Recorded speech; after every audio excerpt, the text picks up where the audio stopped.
नहीं, हम श्राद्ध में कोई अच्छा या शुभ काम नहीं करते, कुछ नई चीज शुरू नहीं करते हैं।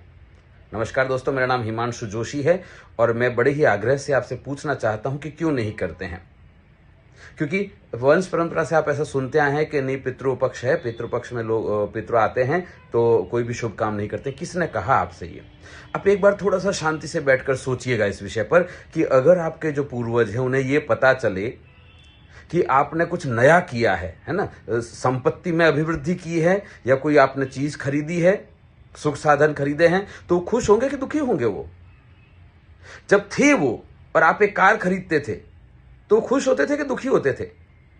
घर खरीदते थे तो खुश होंगे कि दुखी होंगे? बच्चे के लिए आपने एजुकेशन का पूरा प्रॉपर प्लानिंग कर लिया, खुश होंगे कि दुखी होंगे?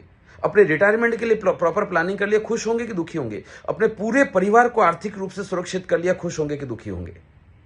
दुखी नहीं होंगे वो। पितृपक्ष तो खास उनका पक्ष है। इस पक्ष में तो खास उन्हें यह पता चलना चाहिए कि आपने अपने परिवार को सुरक्षित कर लिया है आर्थिक रूप से आने वाली किसी भी प्रकार की अनहोनी घटनाओं से, और उन घटनाओं के होने पर जो आर्थिक तकलीफ होगी उससे सुरक्षित कर लिया है अपने परिवार को। वो निश्चित रूप से खुश होंगे।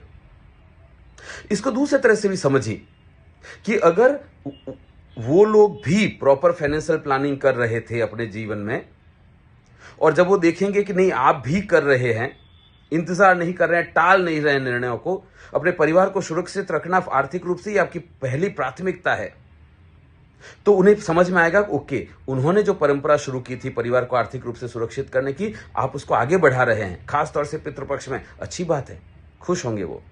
और अगर वो लोग फाइनेंशियल प्लानिंग नहीं करते थे, नहीं कर पाए, किसी भी वजह से नहीं कर पाए, लेकिन आप कर रहे हैं, तो भी वो खुश होंगे कि चलो कोई बात नहीं, जो समय रहते हम नहीं कर पाए, छूट गई थी जीवन के संघर्षों की वजह से, समय की वजह से, किसी भी वजह से, लेकिन आप कर रहे हैं अपने परिवार को आर्थिक रूप से सुरक्षित, तो उसमें भी वो खुश होंगे।